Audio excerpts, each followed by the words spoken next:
Hey everyone, welcome to the Current Surf Show. I'm your host, Old Surf Dad, and with me is T-Bone. Hang on, we get the music again. Mate, you just want to give it another crack just to get us really jizzed up. Didn't.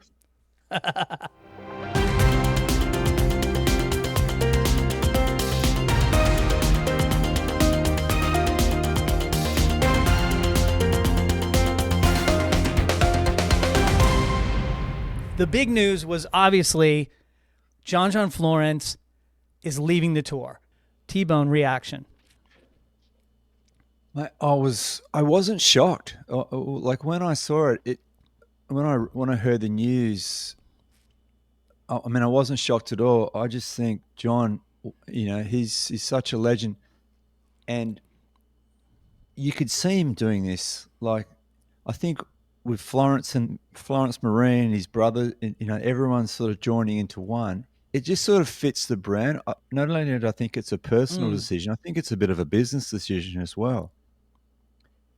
He's just won a third world title. Now he's going to use that world title, and then he's going to focus in his life, his family, his Florence Marine.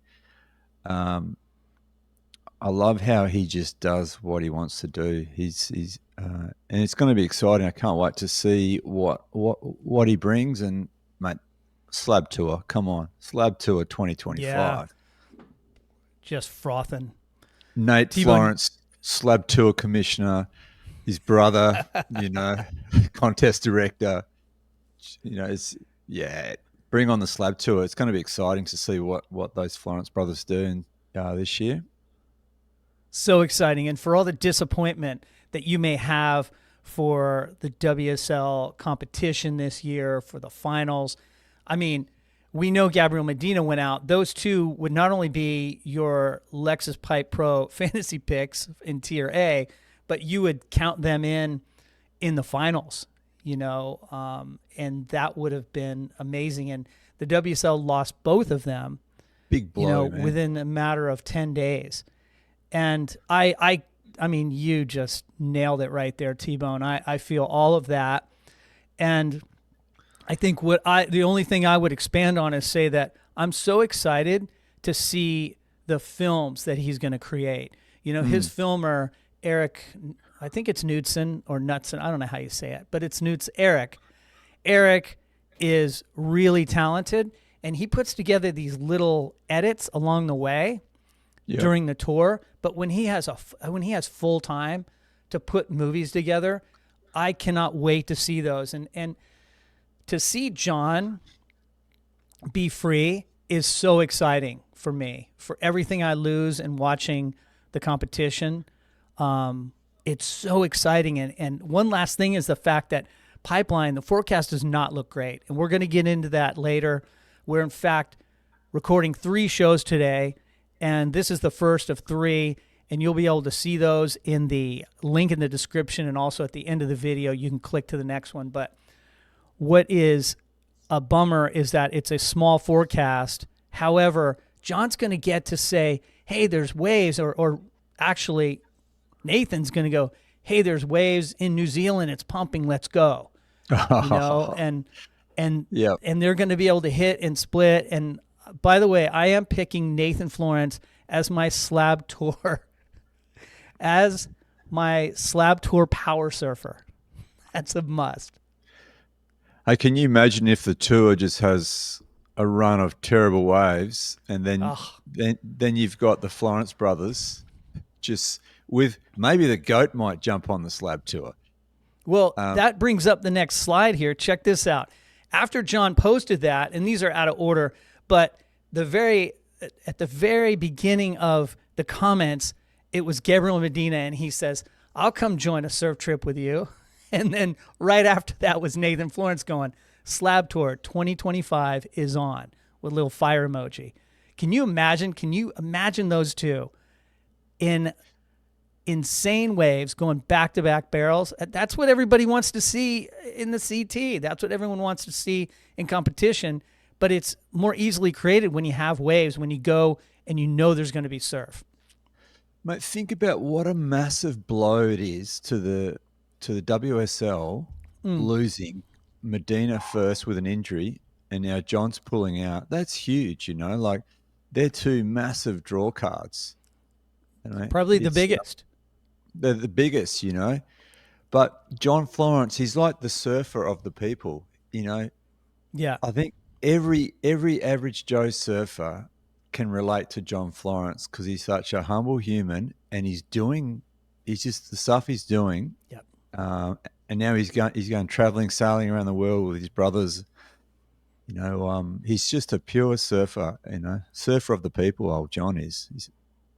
Yeah, and so humble and really just wants to surf, and that's what's so great about it is, he's good at competition, and I think he's competitive, but I see him on the tour, and I've been at a couple stops, and he doesn't like the bullshit that is involved in the tour, and that includes press. No, he doesn't. Like press conferences and things that you have to do, and he just wants to go surfing, man. And now I think, and I know this happened to you too, T-Bone, as it has for me, like when you have a kid, your priorities kind of shift a bit, and he gets to spend more time with Darwin too. So yeah, definitely. Any last thoughts? Because I want to jump to the next one. I was just going to say, John Florence is making surfing great again. Dude, you can't say that. All right, let's go to the next slide. And someone else that another world champion is leaving the tour for another year. T-Bone, I know that we're both huge fans of Steph Gilmore's surfing and style in and out of the water. Is that a big loss for the WSL, though? It is. I mean, it is, because I would have loved to seen Steph, because lots of right-handers on tour this year, and it'd just be great to see the Steph against some of the new talent on tour. But I think it's just the motivation.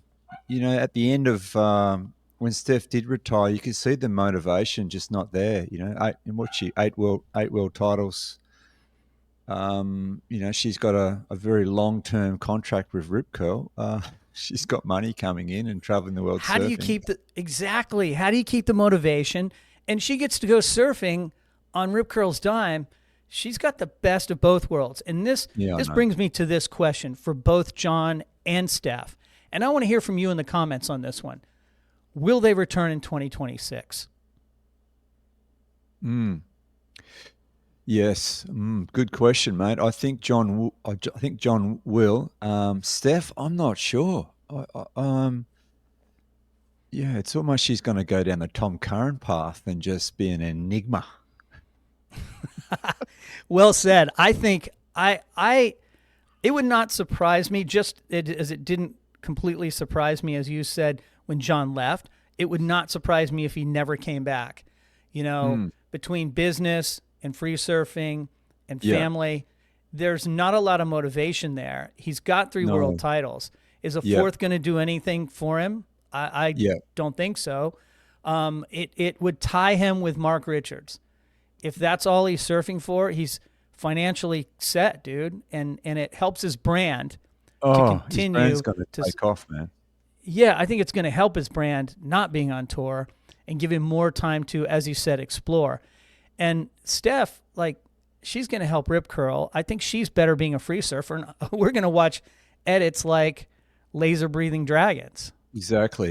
Maybe a couple of wild cards here and there. That would be cool. She's not like Kelly. I mean, he's a unique specimen. I mean, he kept going to he's still going now. But we're going to get into that, T-Bone, for sure. Yeah, mate, come on.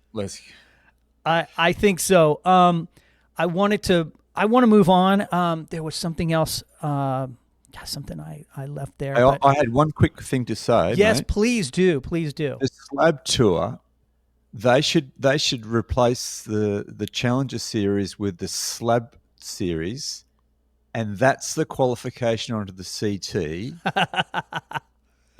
Just get rid of the Challenger. That's how you're going to spice the Challenger up, mate. Make Nate Florence the tour commissioner and call it the Slabinger or the Slab Series.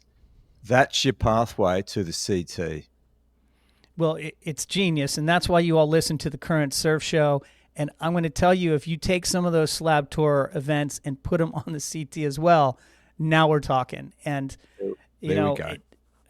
yeah, that would be pretty exciting. The other thing I was going to say about Steph real quickly was that she's also facing such a pronounced increase in talent on the CT between Katie, Aaron, I'll throw Betty Lou in there, and others.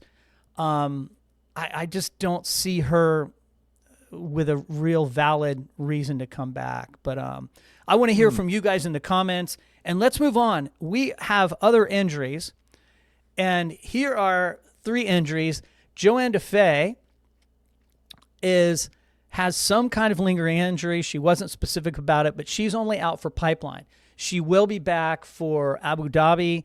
I know she broke her foot like 2 years ago. I don't know if it's related to that or a year and a half ago. And then we have 2 other injuries. The one that's to Joanne DeFay's left on the right side of your screen, that is Crosby Colapinto, who broke his elbow in a backdoor tube and just landed straight on it. T-Bone, I don't know if you saw the footage on his Insta. I did. It was a heavy tube, wasn't it?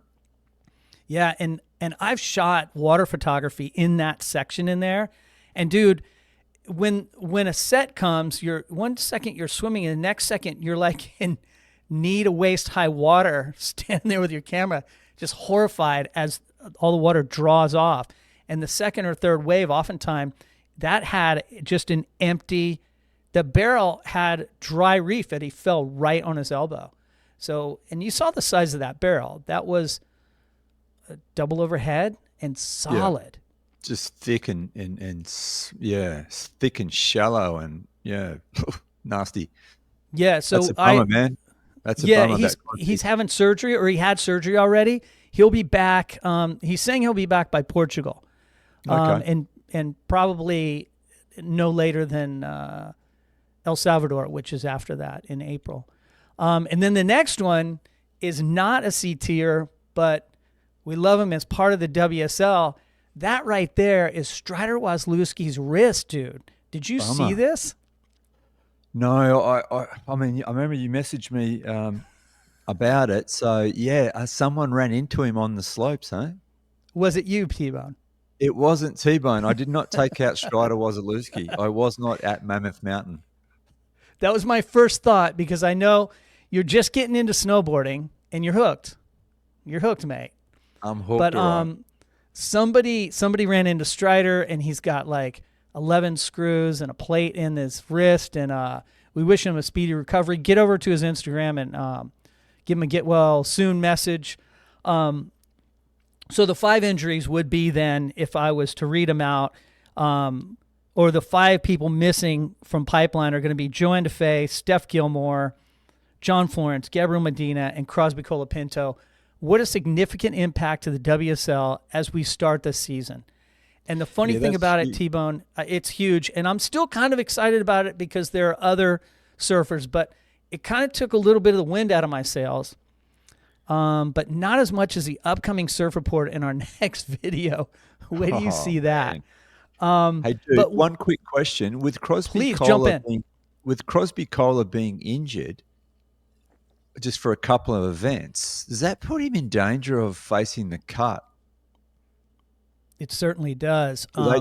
So they won't just give him a special injury wild card. He's only out for a couple of events, so he really needs to, straight off the bat. It's interesting you bring this up, because they give out injury wild cards and they can be stingy with them. The problem that Crosby has is Gabriel Medina has an injury wild card ahead of him. Yeah. And remember, in the past, they used to go have these big meetings. ASP used to have meetings, and people would plead their case in front of like WSL or ASP corporate and the top surfers, and they'd vote on who got it. In this case, they're going to defer to a world champion. But, let's see what happens here. I don't know when Gabriel Medina is going to come back, if he does at all. And he may have been better off taking the year off, but he's going to join John and Nate. That would be, imagine an event that was just those two dueling it out in let's say 12-foot cloud break. 12-foot cloud break. Exactly what I was thinking. Or give me some Tahiti in the mix. That would be insane, and just have them trading waves. Imagine that, like God, dude, that's what I want to watch. Oh, them sailing through Fiji in Tahiti prior to the CT arriving, and it's heaving, and you've got the two of the best out there. That'd be We're dreaming. I want to go to the last topic, and that is a lot of people are asking me, hey, how did Mateus Herdy not get in? And I was going to try to explain how they chose who they chose. John John Florence, who is out for the season, is replaced by Al Cleland Jr., and I couldn't be more stoked for Al Cleland Jr. And there was a moment when Gabriel Medina was injured, and it wasn't clear whether he was going to come back during the season or he was going to take the year off. And what happens and how they pick between the two is the slide that's in front of us. And for those of you listening in a podcast, I'll try to explain this as best I can. But there's two columns in front of me that we're all looking at. And one side is those surfers from last year that missed the cut. And in order, I'll just read the top three: Samuel Pupo, Ian Gentile, and Kaiwi Belly. Those are the top three that missed the cut, that barely missed the cut. And then on the other column, in the other basket, if you will, is the CT qualification line of CS surfers. There's Al Cleland, Mateus Herdy, Michael Rodriguez, Callum Robson, etc. These are the guys that just missed the CT. And the same goes for the women. This is equally valid for them. So since John John Florence is out for the season, Al Cleland gets it, because if you're out for the entire season, the CS ranking kicks in and it bumps Al Cleland in John Florence's spot. Now with Gabriel Medina, because he's probably going to come out, or he's going to come back, it's Ian Gentile. So Ian Gentile is now in, replacing Gabriel Medina. The next one is Crosby Colapinto. And you'd say, hey, since he's injured and coming back, that should go to Kaiwi Belly. Wouldn't that be amazing? Kaiwi Belly gets into pipe because he's a threat there. However, there's and by the way, you see Samuel Pupo there because he's already made it through the CS. He doesn't count, so it goes the next one. It diverted to Ian Gentile.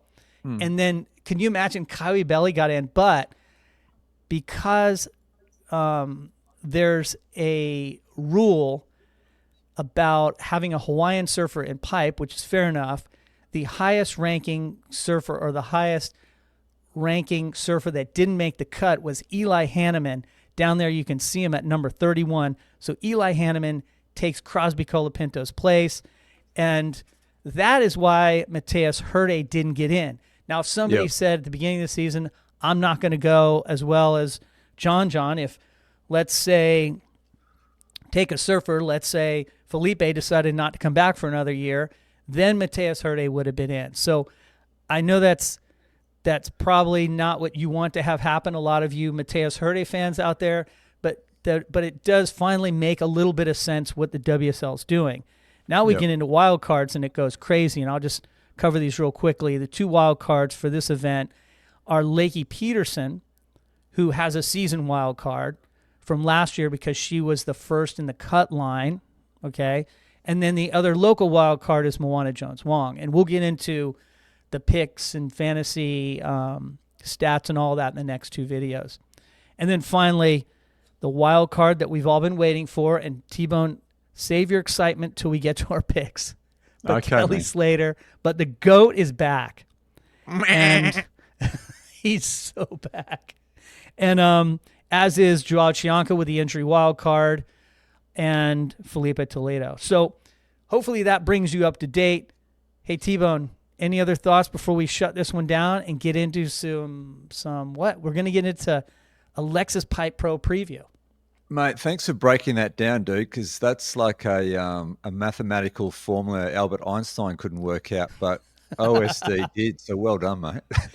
Thanks, man. If anyone has questions on that, get into the comments, let me know. I'll answer them as best I can. And I also have been answering questions about things like this in my Discord chat. Check it out. You can get there through my website. All right, man. That's it for now.